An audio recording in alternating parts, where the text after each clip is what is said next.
importante es que tenemos al paciente entonces en su decúbito supino, vemos que está prácticamente delimitado entre los rebordes costales y las espinas ilíacas anterosuperiores, y por supuesto esto nos va a hablar de unos cuadrantes. Desde el punto de vista topográfico se puede dividir en 4 cuadrantes grandes, que tenemos el cuadrante superior derecho inferior, y igualito tenemos entonces el cuadrante inferior derecho e izquierdo, y vamos a ver que esto está delimitado por una línea vertical imaginaria que va desde la punta del esternón al pubis, y por supuesto las líneas entonces que cortan perpendicular al ombligo. Si lo podemos ver, lo ponemos aquí en una forma mucho más grande, y vemos también que las regiones se pueden dividir entonces en 9. Cuando las dividimos en 9, tenemos entonces esta división se hace porque ya se toma en cuenta los rebordes costales, las apéndices sifoides, las crestas ilíacas y las regiones inguinales y el borde superior del cuello. Tenemos entonces hipocondrio derecho, epigastrio, hipocondrio izquierdo, tenemos entonces la región umbilical, tenemos flanco derecho e izquierdo, tenemos la hipogastrio y fosa ilíaca derecha e izquierda, como también generador. Si lo hacemos por cuadrantes, tenemos que delimitar más o menos los órganos que se encuentran en esos cuadrantes. Vemos entonces que en el cuadrante superior derecho, por supuesto, tenemos el hígado, la vesícula biliar, parte del riñón derecho, tenemos la cabeza del páncreas, la glándula suprarrenal derecha y el ángulo hepático del colon. Y cuando estamos en el cuadrante inferior derecho, el ciego del apéndice, tenemos entonces también el ovario y trompa derecha en la niña, tenemos lo que es el polo inferior del riñón y el uréter, y otras partes del tubo digestivo que, bueno, depende incluso desde el punto de vista anatómico, porque a veces el apéndice ni siquiera está en el lado derecho, sino está en el lado izquierdo. Fíjense que cuando es el cuadrante superior izquierdo, tenemos por supuesto el vaso, que es la mayor porción, ¿verdad? Tenemos lo que es el lóbulo izquierdo del hígado, vamos a tener el cuerpo y la cola del páncreas, parte del riñón izquierdo, la glándula suprarrenal, y recordemos que ya más en el epigastrio está lo que es el estómago y las estructuras que van a bajar entonces intestino delgado, que es duodeno, etc. Cuando estamos en el cuadrante inferior izquierdo, el colon sigmoide, que es muy importante sobre todo en niños cuando son retenedores y tienen estreñimiento, y vamos a ver que un casito o como 2 láminas para que ustedes entiendan lo que es estreñimiento funcional y lo puedan reconocer. Y por supuesto en la línea del ovario y la trompa izquierda y el polo inferior del riñón y del izquierdo y el canal inguinal, que es haciendo de hernias inguinales, sobre todo en el paciente pediátrico. Cuando hablamos de las regiones abdominales, la pared posterior, hay una continuación de los cuadrantes de la pared anterior, y vemos entonces que están las regiones lumbares internas o fosas renales, que están separadas entonces por la columna. Y observamos entonces que esa línea que se da a la continuación, que es una línea vertical que pasa por toda la columna, y esas 2 líneas paralelas que están a nivel de la costilla número 12 y de las crestas entonces ilíacas, vemos que es una zona que delimita la ubicación de los riñones. Entonces vemos que desde el punto de vista posterior está la región lumbar derecha y la región lumbar izquierda. ¿Qué es lo importante? Que no es lo mismo tener una infección urinaria baja que una infección urinaria alta. Sabemos que infección urinaria alta significa pielonefritis, eso lo van a ver en 5º año, y uno de los signos semiológicos que pueden hablarnos de que hay un compromiso renal alto es la cuña percusión positiva, que se va a dar justamente cuando se hace esa cuña percusión en el ángulo costo-vertebral, que incluye el borde inferior de la costilla número 12, la apófisis transversa de las vértebras lumbares altas, y vemos entonces que es un dolor referido cuando el paciente se le hace la cuña percusión en la zona donde está el riñón inflamado. Los perritos y los niños no son adultos grandes, y ya vamos a ver que hay diferencias, por supuesto, con las personas mayores. Fíjense que lo importante cuando estamos haciendo cualquier semiología es la historia clínica, evidentemente. A veces nada más con hacer la historia, por eso es que en 4º año es tan importante que ustedes aprendan a hacer la historia clínica pediátrica. Ya uno tiene más o menos el 70% de la impresión diagnóstica, por lo menos semiológica o sindromática, que puede tener ese paciente. Entonces, es importante ver el motivo de consulta más frecuente, si el paciente tiene disminución del apetito, si tiene vómito, si tiene dispepsia, si tiene algún problema de dolor abdominal.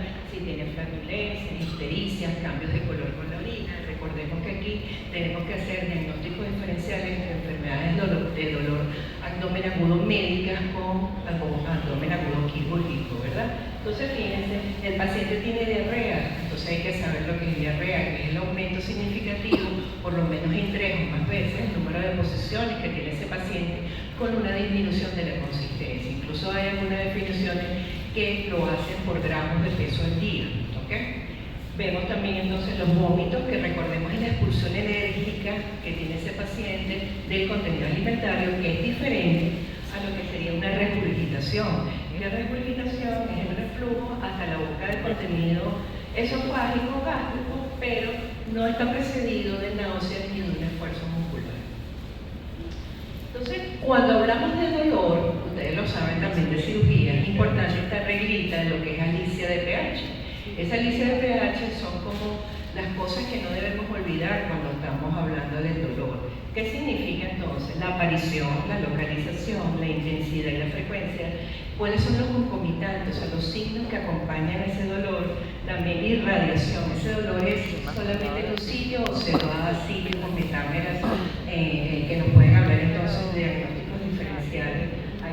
Agravantes, atenuantes, la duración. Un dolor tipo cólico, un dolor tipo agudo, un dolor constante. Todo esto aparece en la mañana, aparece en la noche, aparece después de comer.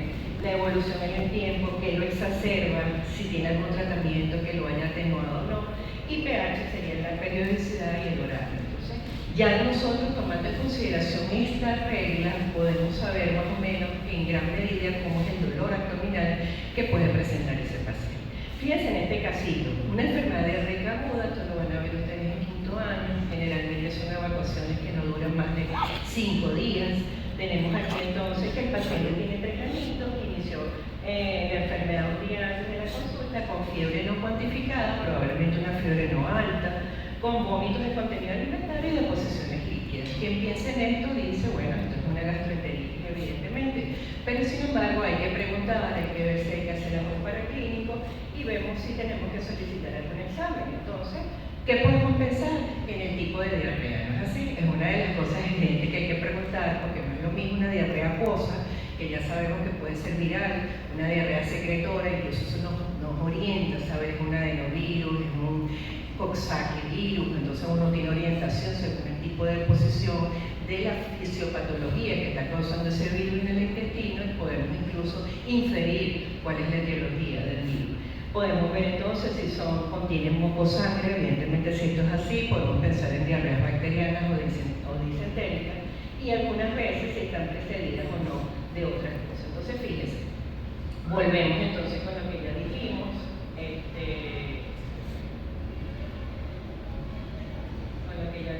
entonces, que es importante, ¿verdad?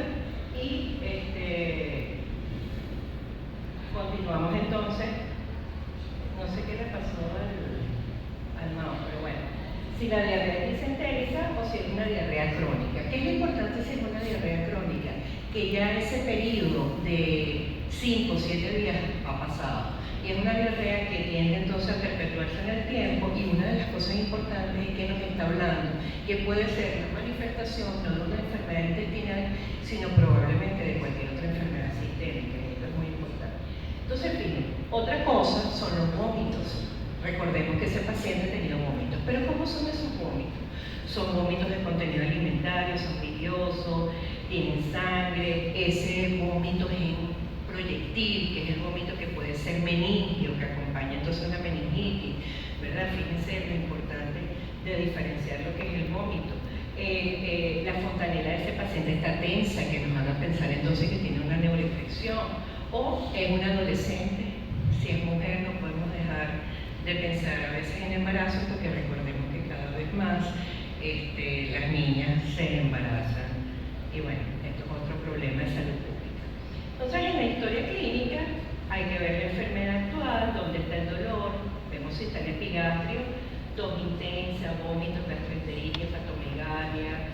En el hipocondrio derecho pensamos en hepatitis o en hepatopatía. En el hipocondrio izquierdo no dejamos de pensar, por favor, en la esplenomegalia.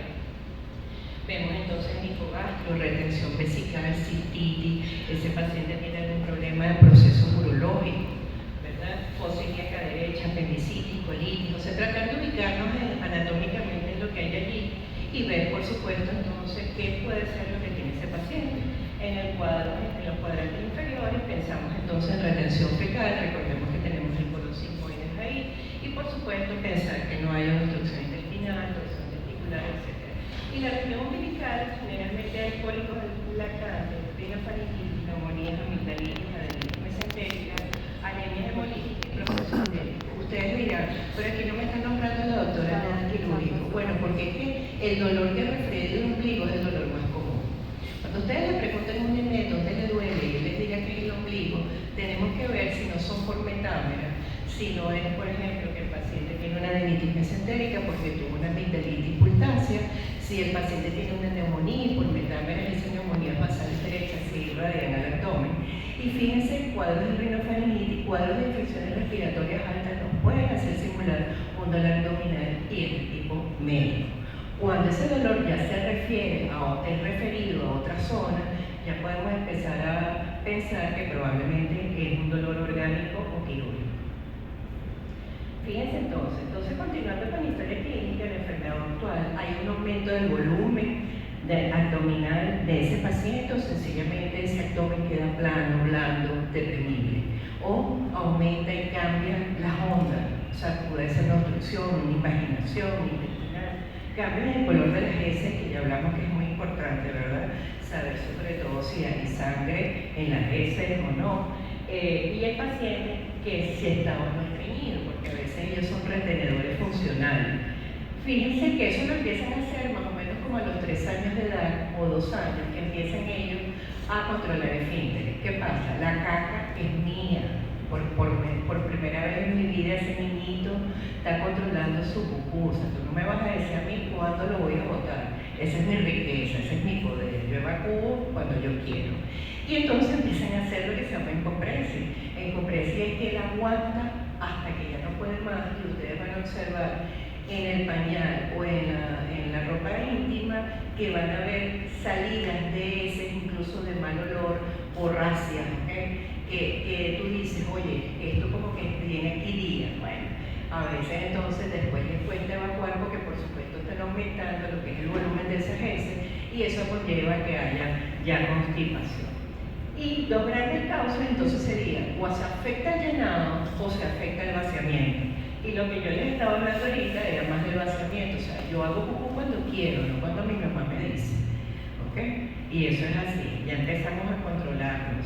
Entonces fíjense, sin embargo, cuando se afecta el llenado del recto, podemos ver y tenemos que saber que no sea una ineficacia en el mecanismo de propulsión, que por supuesto no haya ninguna tumoración, una obstrucción en la vía de salida de esas heces, que no haya trastornos conganglionales como el megacolon ganglional congénito, que van a ver que es un recién nacido que no evacúa, y que por supuesto ese paciente no esté medicado con este tipo de medicamentos como el opiáceos barbitúricos o tipo de benzodiazepinas que pueden incluso causar estreñimiento.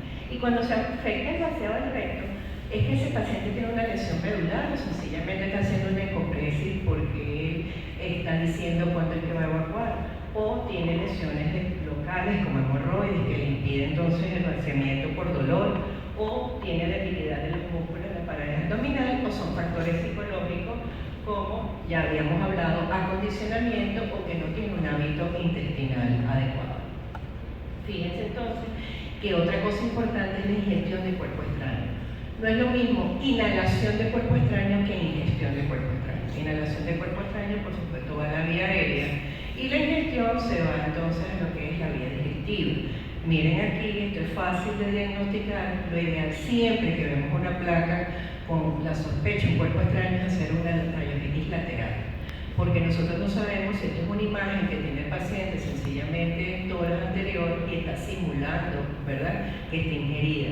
Y para hacerla lateral es muy importante para localizar anatómicamente ese cuerpo extraño. Entonces, fíjense, la mayoría de las veces, el 90% son radiopagos, pero si no es así, por supuesto es necesario realizar la endoscopia porque esto es un paciente que tiene una enfermedad de inicio súbito y generalmente se ve cuál es el antecedente de ingestión de una moneda, etc.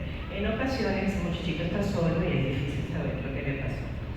Entonces ya vamos por los antecedentes. Los antecedentes tanto familiares como personales. Vemos entonces si ese niñito tuvo algún problema desde el punto de vista prenatal, si tuvo polidramio, meconial, infecciones maternas como el TORCH, por ejemplo, enfermedades previas, ¿verdad? Aunque no sea una causa digestiva, hay enfermedades que tienen manifestaciones digestivas, una enfermedad sistémica, por ejemplo, como la fibrosis quística, ¿ok? Que el paciente puede tener alteraciones en sus evacuaciones por la insuficiencia pancreática que puede presentar, infecciones alérgicas, metabólicas, alguna intolerancia a las proteínas de leche de vaca, que si el paciente sea celíaco, intolerante al trigo, y por supuesto va a tener alteraciones o dolor abdominal por este tipo de enfermedad sistémica. Y lo otro que es más común en pediatría es la alimentación. Tiene alguna transgresión dietética ese niñito, o sea, la mamá está indicando alimentos que no debe comer según la edad, o sencillamente es un problema de la forma en que el niño come, probablemente hace mucha dilución de aire, sobre todo si están alimentados con biberones y no con lactancia materna, por lo que siempre nosotros los pediatras promulgamos la lactancia materna ante todo, sobre todo en los niñitos menores de 6 meses. Entonces, fíjense, el tipo de alimentación y los hábitos alimentarios son muy importantes, por eso cuando ustedes hacen una historia clínica tienen que preguntar el recordatorio de la semana, ¿no es así? Cuando están viendo qué es lo que come ese paciente, porque también eso nos va a ayudar desde el punto de vista nutricional. Este caso clínico, un lactante menor de 2 meses, bueno, yo no sé si ya ustedes los empezaron a llamar porque no hay nada que nos enorgullezca más a los padres tener un hijo que estudie medicina, que sea médico. Entonces ellos juran que ustedes están a disposición del vecino, de todos los familiares, de toda la gente que conocen, y bueno, si tienes un médico en la familia, pregúntale al médico, ¿no es así? Igual estudiante de medicina. Entonces, fíjense, por ejemplo, este es un niñito que tiene periodos de llanto incontrolable, pero ustedes ven que él tiene dentro de todo buena salud. Y es un niño que él regurgita después de comer, pero no se calma cuando los papás lo cargan, o sea, es desesperante. Hemos tenido niños que tienen problemas de intolerancia, de verdad que se pasa uno la noche en vela a veces, ¿no? Y en el examen clínico, ese lactante, como ya les dije, luce bien, luce saludable, lo único que tiene una fase dolorosa y él presenta, fíjense, como un empuñamiento, ¿no? Y lo más probable es que sea cólico.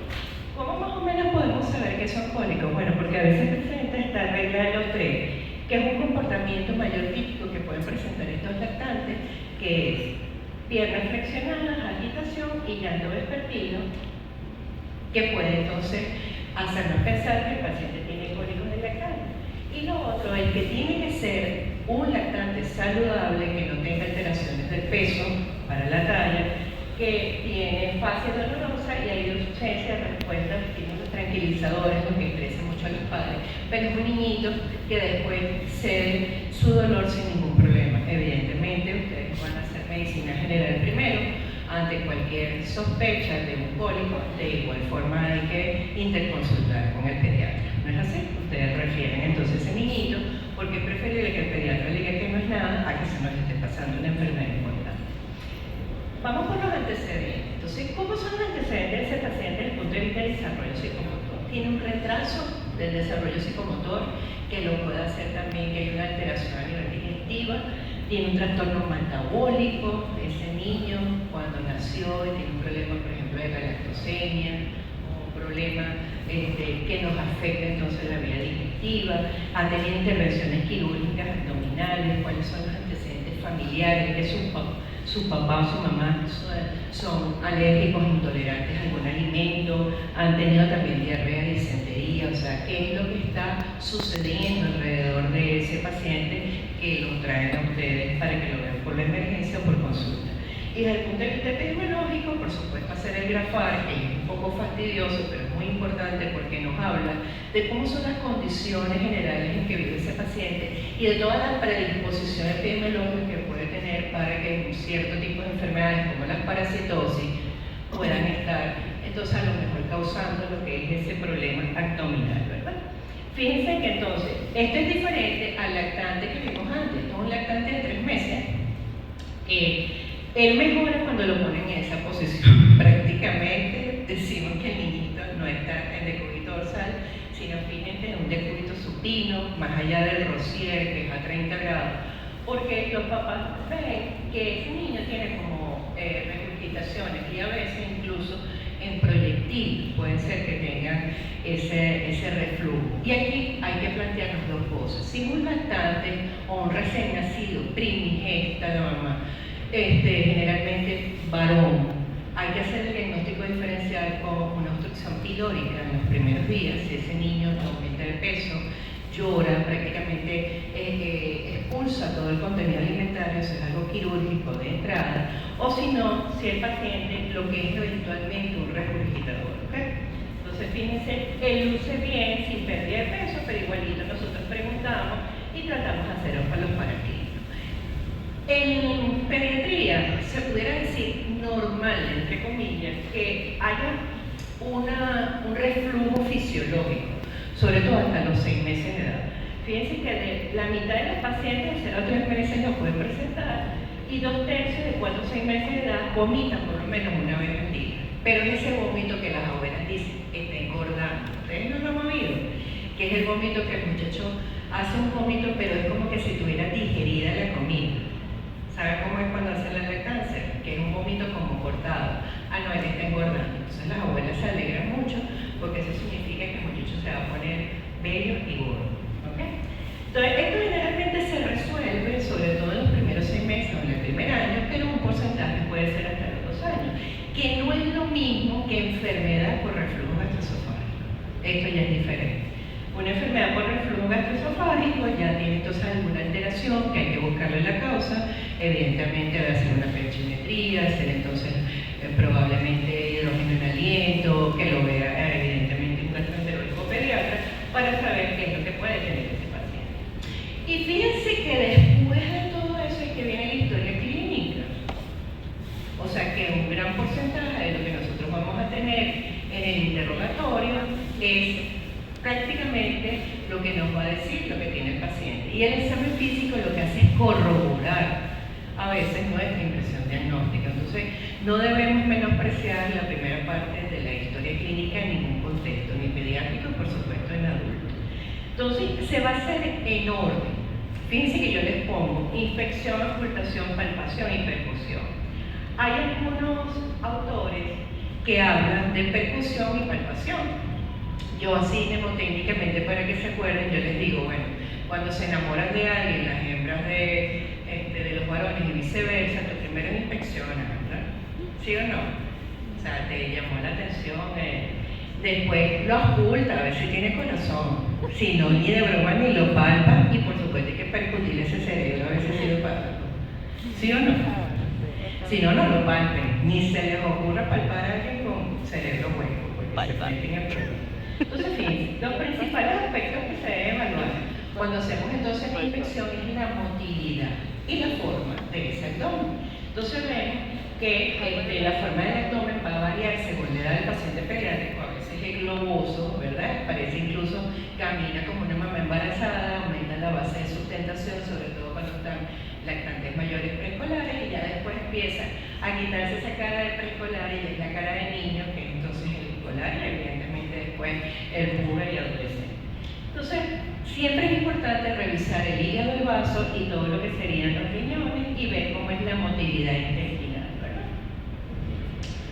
Entonces, ¿cómo vamos a explorar el abdomen? Lo ideal es que el niño esté lo más tranquilo posible y ustedes también, porque a veces entonces nosotros lo que hemos visto es que están en la sala, todo desesperado, lo quiere tocar todo el mundo, los 8 estudiantes y a lo mejor el muchachito ya está hasta aquí. Lo ideal es que sea en un lugar que esté tranquilo, en una hora que esté más tranquilo.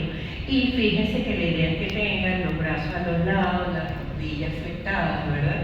Y que esto lo que hace es que relaja la musculatura abdominal y por supuesto que hay una temperatura adecuada. Las manos hay que tratar de calentarlas, porque si ustedes hacen esto y tienen la mano fría, van a tener una reacción inmediata. Eso no significa un Bloomberg positivo, no es así. Eso significa que ustedes están haciendo una inspección de forma inadecuada. Entonces, en orden, inspección, ocultación, percusión y palpación. Vemos en la inspección, fíjense, estos dos abdomen son completamente diferentes. Estos son recién nacidos. ¿Cómo saben que son recién nacidos? Este probablemente tiene más tiempo, pero fíjense, todavía tiene parte del cordón umbilical.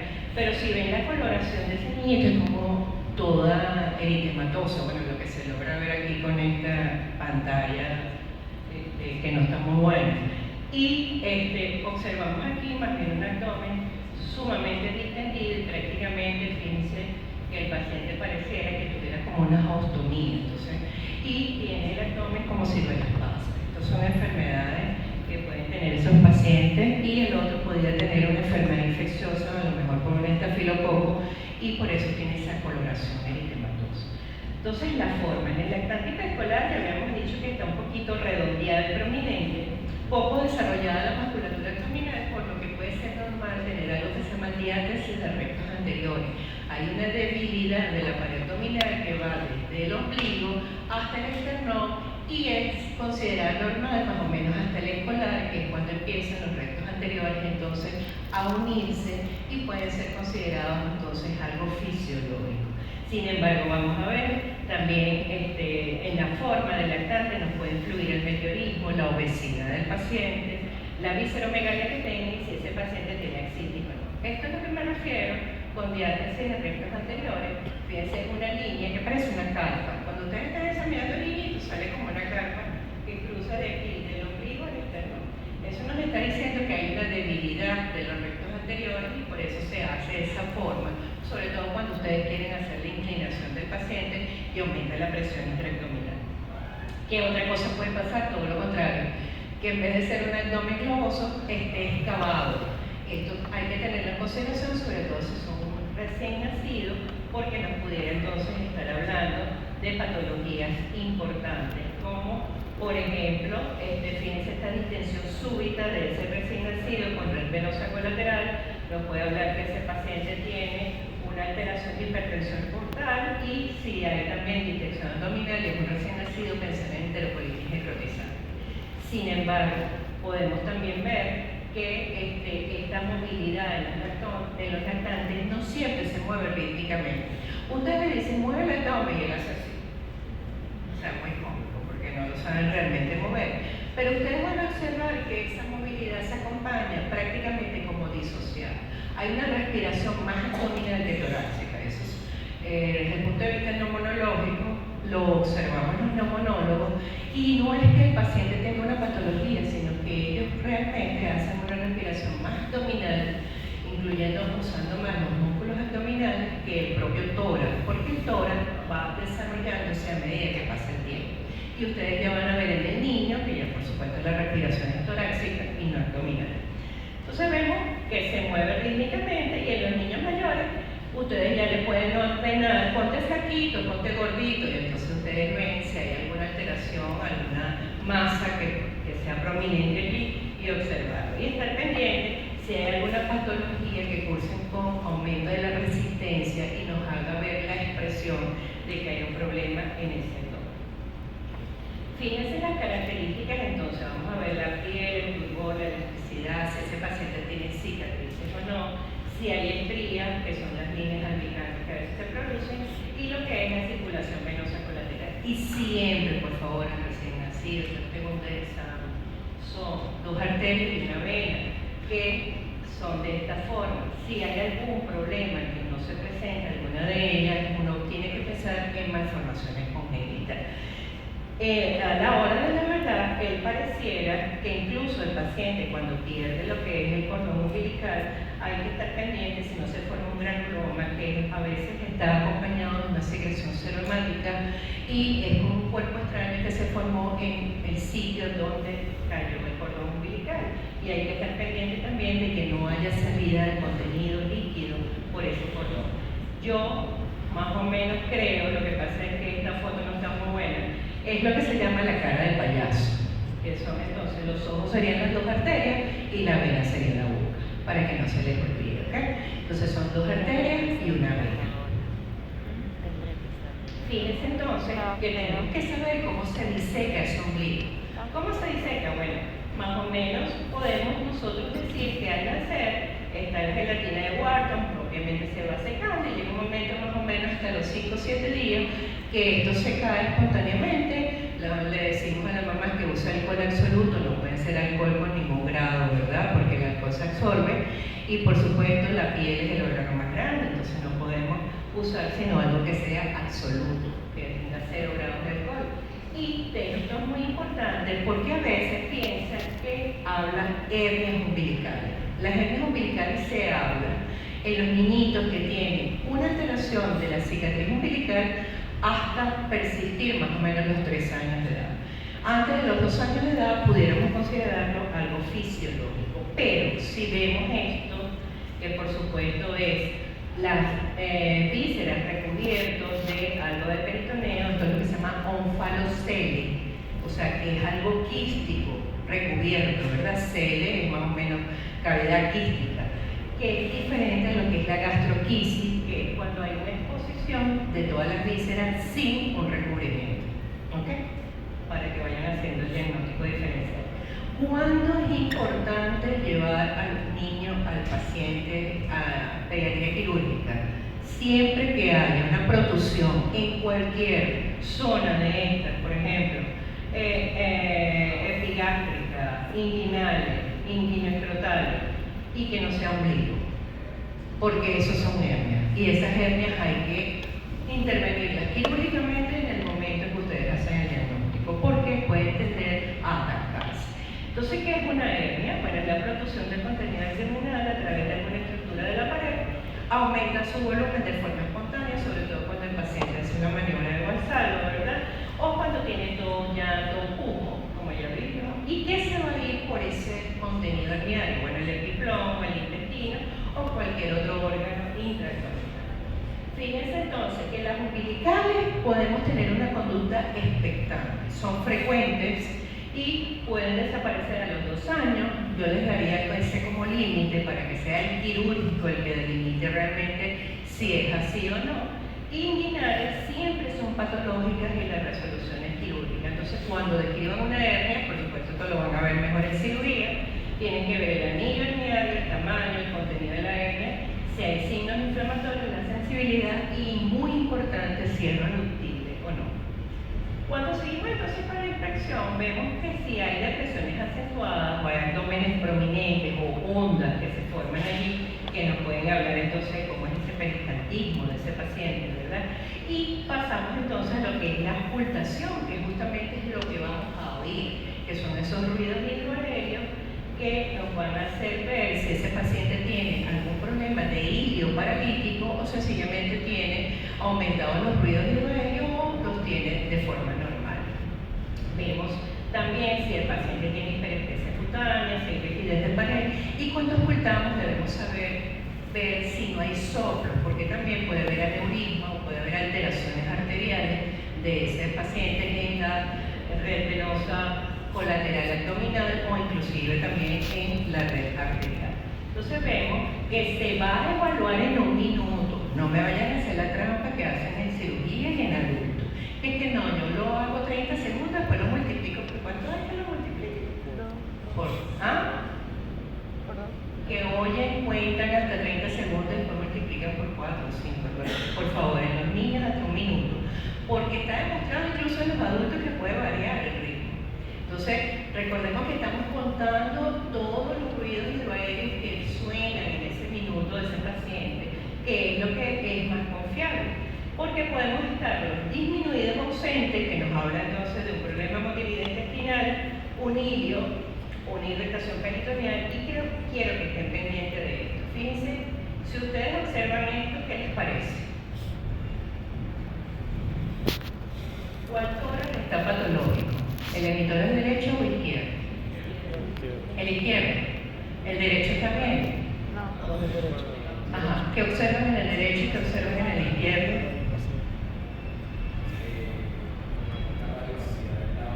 Muy bien, una radiopacidad del lado derecho y del lado izquierdo. ¿Te parece que hay imágenes radiolúcidas? Pero tiene que llamarse la atención que no hay integridad del diafragma. Entonces este paciente es un recién nacido que sencillamente tiene una hernia diafragmática y colapsó el pulmón contralateral. Porque lo normal es que no veamos una radiopacidad apicobasal ni ilio en la sino debería ser un pulmón que esté expandido. Entonces fíjense que hay que tomar en cuenta todo. Si vemos ese abdomen encravado, ese recién nacido y un tórax prominente, ojo, ese paciente lo más probable es que tiene una hernia transversal. Entonces cuando ocultamos, vemos que se están aumentando las tendinitis, comienza una obstrucción intestinal, ver los soplos que les dije por si hay algún problema arterial, y el frote. A veces oímos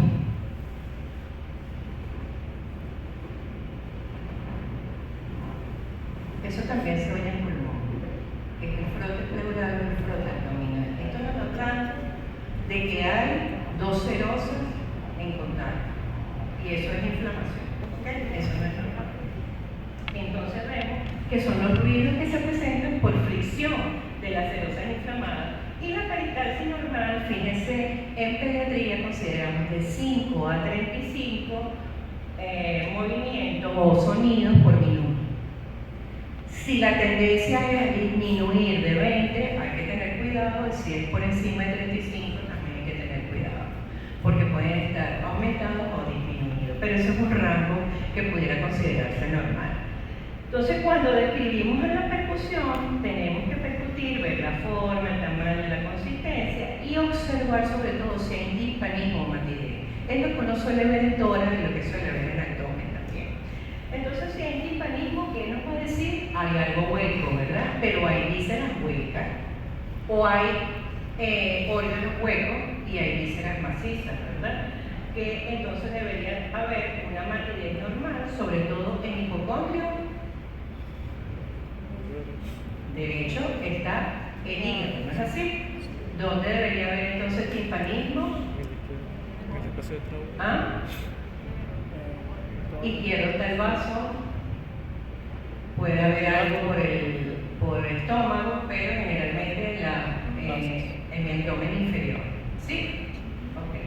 Ok. Entonces, describimos percutimos, vemos si hay timpanismo en el hipocondrio derecho, si hay un área hepática donde haya timpanismo, ahí debe haber aire libre en cavidad, porque recordemos debería haber matidez del lado derecho. Y si también vemos matidez, hay que observar que no haya ascitis en todo el abdomen, que es el aumento o la presencia de líquido de tal magnitud que también hay un líquido a nivel abdominal, que es lo que se llama la ascitis. Cuando palpamos, ustedes tienen que buscar una forma sincrónica de hacerlo. Lo ideal es hacerlo en el sentido de las agujas del reloj, para que no haya ninguna, no nos brinquemos ninguna ubicación, ¿vale? Entonces, generalmente, hacerlo de esta manera, para poder palpar de forma superficial profunda y, por supuesto, evaluar el hígado, el vaso y las células renales. Entonces, cuando evaluamos, hay una palpación superficial y una palpación profunda. En la palpación superficial es ver más o menos cómo es la tensión de la pared abdominal y la sensibilidad, si hay sensibilidad o no al dolor. Cuando ya estamos palpando más profundamente, vamos a ver más las características de esas vísceras y si hay alguna presencia de masa o no. Fíjense que en la palpación superficial es importante que la mano esté extendida, que sea suave, sobre todo los varones, por favor, que tienen esa mano grandísima. Recuérdense de pediatría, que son niñitos, tengan cuidado con los dedos, no vayan a poner esa mano así como la ponen y allá agarran todo el abdomen, sobre todo si hay niñitos muy lactantes, ¿verdad? Y en la palpación profunda, la mano más oblicua, pero igual con cuidado, ¿verdad? Haciendo entonces de forma rítmica, y ahí es donde vamos a ver la ubicación, la forma, el tamaño que puede tener ese órgano, la consistencia, cómo están esos bordes, cómo está la superficie de ese órgano, que nos puede hablar incluso de patología en ese paciente. Entonces, fíjense, ¿qué palpamos? El hígado, es una de las cosas que palpamos. Entonces, el hígado está en hipocondrio, se palpa, se percute y se ausculta cuando se examina el hígado. Vemos entonces que generalmente los recién nacidos tienen como 3 centímetros, en adolescentes de 6 a 8, y la consistencia es muy importante, porque suele ser borde suave, superficie lisa, y es como una consistencia como gomosa. No debería haber nada irregular, los bordes generalmente se describen como cortantes en cirugía, ¿no? Y en la palpación sabemos que entonces vemos lo que es el reborde costal derecho, generalmente puede ser que el lactante esté a 2 centímetros por debajo En los niños más grandecitos, en los preescolares 1 centímetro, pero deben saber que el hígado no va al colegio. Ningún niñito en la etapa escolar debería palparse el hígado, porque entonces significa que es una hepatomegalia. ¿Ok? Entonces es anormal palparlo, sobre todo en región epigástrica, porque evidentemente está aumentado de volumen y hay que hacer diagnóstico diferencial con hepatomegalia o descenso del hígado. Fíjense todas las alteraciones que pueden tener ese hígado y es importante ver la coloración de los pacientes, porque yo puedo tener un paciente que probablemente el abdomen yo no le toco nada, pero si está histérico, algo está pasando, por lo menos debe tener un problema hepático. Y estar entonces sistémicamente observando cómo es el paciente, no solamente palpando el abdomen y viendo la inspección del abdomen, sino correlacionando todo esto con el paciente en general. Fíjense, esto sería una excitis que puede ser en el paciente nefrótico, sobre todo son niños de 3 años, que tienen una alteración a nivel renal que produce un gran aumento de volumen por edema, ¿ok? Y el edema es tan importante que puede presentar este aumento de volumen a nivel del abdomen.